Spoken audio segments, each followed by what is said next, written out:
विठ्ठलाच्या दर्शनाच्या ओढीने पंढरपुरात येणारा भाविक हा दर्शन रांगेत उभा असतो। दर्शन रांगेतील सामान्य भाविकांना सुलभ दर्शन व्हावं यासाठी व्हीआयपी दर्शन बंद आहे। मात्र वारकरी हाच व्हीआयपी मानून सध्या प्रशासन काम करतंय। यामध्येच पंढरपूरच्या दर्शन रांगेत दोन वयोवृद्ध भाविक उभे होते।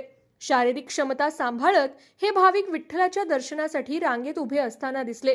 यावेळी सोलापूरचे जिल्हाधिकारी एस कार्तिकेयन, श्री विठ्ठल रुक्मिणी मंदिरे समितीचे सहअध्यक्ष गहिनीनाथ महाराज औसेकर आणि कार्यकारी अधिकारी राजेंद्र शेळके यांनी या भक्तांना दर्शन रांगेतून सोबत घेत विठ्ठलाचं थेट दर्शन घडवलंय।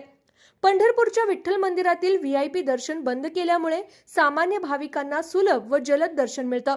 यावेळी ग्रामविकास मंत्री तथा पालकमंत्री जयकुमार गोरे यांनी पंढरपुरात वारकरी हाच व्हीआयपी आहे असं सांगत वारकऱ्यांच्या दर्शनाची व्यवस्था प्रशासन करत असल्याचं सांगितलं।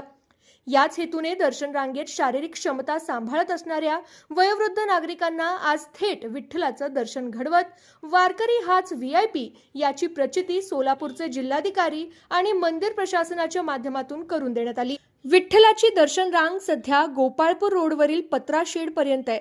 त्यामुळे विठ्ठल भक्तीत तल्लीन होऊन प्रत्येक वारकरी भक्त दर्शन रांगेत उभा राहून विठ्ठलाचं दर्शन घेतो। मात्र हेच दर्शन घेत असताना वयोवृद्ध नागरिकांचा त्रास पाहून जिल्हाधिकारी कार्तिकेयन व मंदिरे समितीचे सहअध्यक्ष औसेकर महाराज आणि कार्यकारी अधिकारी शेळके यांच्या माध्यमातून वयोवृद्ध भाविकांना थेट दर्शन दिल्यामुळे संबंधित वारकरी भक्तांमधून समाधान व्यक्त केलं गेलं।